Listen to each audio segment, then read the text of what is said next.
Having grown up playing puzzle and adventure games, when Out of the Blue Games burst onto the scene with their debut title Call of the Sea, I instantly played it and became a fan of the studio's poignant storytelling and layered puzzle design. So when they followed it up with American Arcadia, a side-scrolling narrative platformer, I enjoyed another fun story, but what I really wanted was another title in the spirit of Call of the Sea, so I was ecstatic to see the announcement of the direct sequel, Call of the Elder Gods. If you enjoy this review, please like and subscribe to Play, Save, Repeat and hit the notification bell, as it really helps. Call of the Elder Gods is a first-person, narrative puzzle adventure game that aims to improve on the fundamentals of the first game in the series, Call of the Sea. I will include vague story details from the first game that are relevant to the setup, but beyond that, I'd recommend playing the first game as it's very good. The story picks up more than 2 decades after Professor Harry Everhart's expedition to save his wife from a mysterious illness. We meet him as a professor at Miskatonic University, struggling to deal with whichever decision you chose his wife Nora to make at the end of the first game, as he spends countless hours contending with his sanity as a black ooze invades his senses. But when student Evangeline Drayton meets the professor to discuss strange dreams of an artifact on otherworldly planes, she finds a dangerous third party is also on the hunt for the very thing she wants to understand. Together,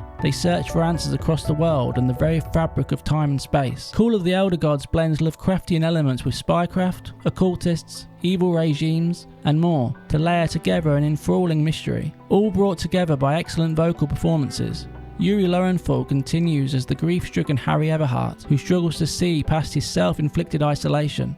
Mara Juneau performs Evangeline Drayton to show a fearless and inquisitive young woman who, despite her tragic past, strides forwards to solve the many mysteries that haunt her. A relationship that sits at the heart of the game, showcasing their interactions during cutscenes, exploration, and puzzle solving. It's a contentious but down-to-earth bond where Evie is unafraid to confront Harry, a man consumed by the past, instead of seeking out the future. Although it's Cissy Jones' reprisal of her role as Nora Everhart, the protagonist of the first game, that helps the story flow. No longer a player-controlled character, Nora acts as the all-knowing narrator of Call of the Elder Gods. She interjects at key moments with expositional dialogue and witty remarks. Every line of dialogue is well written without crossing the line of being too expositional, even smartly and slowly recapping the key story beats from Call of the Sea, to welcome new players to jump straight into Call of the Elder Gods. Despite this, I'd still play through Call of the Sea given the chance, as it's a strong puzzle adventure game in its own right. But what sets Call of the Elder Gods apart is well-written dialogue and environmental notes that further the story and build out the world. A collection of post-World War II socio-political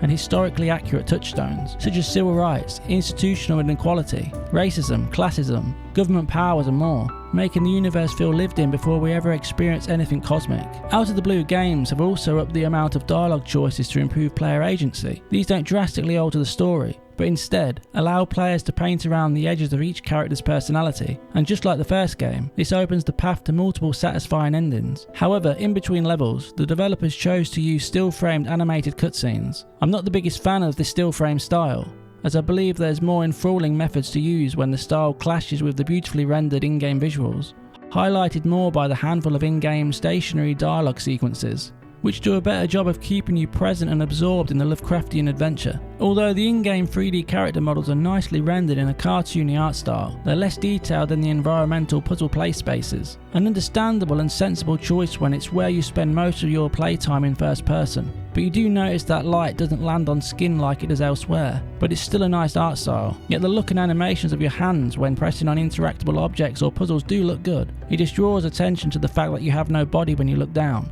But it's Out of the Blue Games' object and observation puzzle design that makes up the bulk of Call of the Elder Gods gameplay, which will be familiar to anyone who played Call of the Sea. However, the sequel mixes things up in terms of complexity and approachability. You still embody a character in first person and explore a plethora of locales, from a university dorm, a grand mansion, ancient caves and more, picking up richly written documents with story details and clues to help solve complex puzzles. Then you use these clues to figure out multi-step puzzles that require you to pay attention to your environment and consider every clue you read. Each chapter of the game slowly introduces new puzzle elements to get you accustomed to them, such as an early level set in and out of Everhart Manor that leads you to a book puzzle to solve, to be able to access a hidden compartment. This requires Evangeline to find a missing book and then put the books in the correct order according to objects found in the world. You find a key to access the rest of the estate and learn to wield a flashlight to illuminate important visuals around the level. You find numerous large picture frames with wording that correlates to the book titles in the puzzle. This is the starting point to finding the solution that takes you into the gardens to solve more separate puzzles that lead to key items and information to solve the main book puzzle. This multi-layered approach keeps you on your toes with diverse puzzles and intentionally propulsive and engaging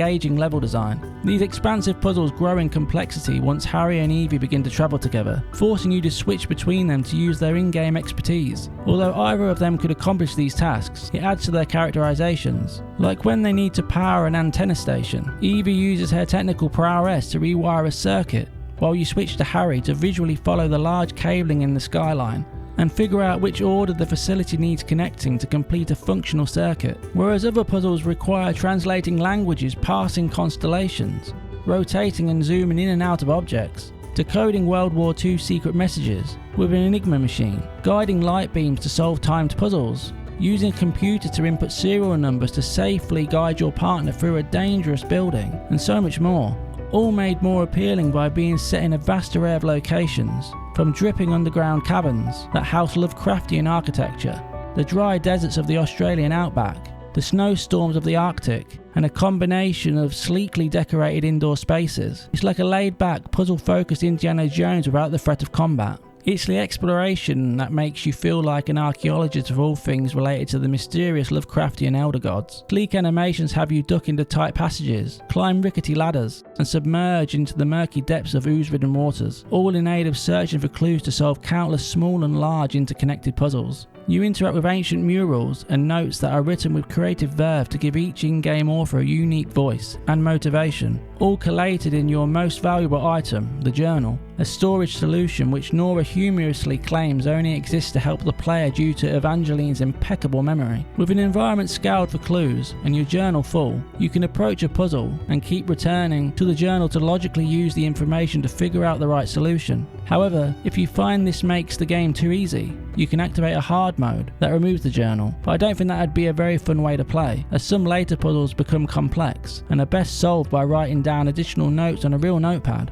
Although, if a puzzle ever gets too challenging, the developers have included a helpful request a hint system in the menu, offering incremental hints that slowly push you in the right direction until it outright offers you the solution. Fortunately, the puzzles are all very logical, and I never found any frustrating if you search the areas and take your time, but it's great to have the option to be pointed in the right direction if you ever get stumped. It's a great accessibility feature that removes the need to search for a spoiler-filled guide online and encourages you to still put the pieces together yourself, making a welcoming puzzle game that maintains a propulsive forward momentum for everyone. But the puzzles are only one element that makes the world so appealing. Beyond the nicely rendered character models and exquisite scenery, it's the small details decorating each level that make it feel alive with personality. Music posters and old trinkets in Evie's dorm, family photos on office desks, the personal items furnishing Harry's study to show his eternal adoration for his wife Nora and his diverse interests. Environments aren't just rendered well, they're filled with objects that give authenticity to this historically accurate time period, but Lovecraftian aligned world. There's even a collectible object to find in each chapter,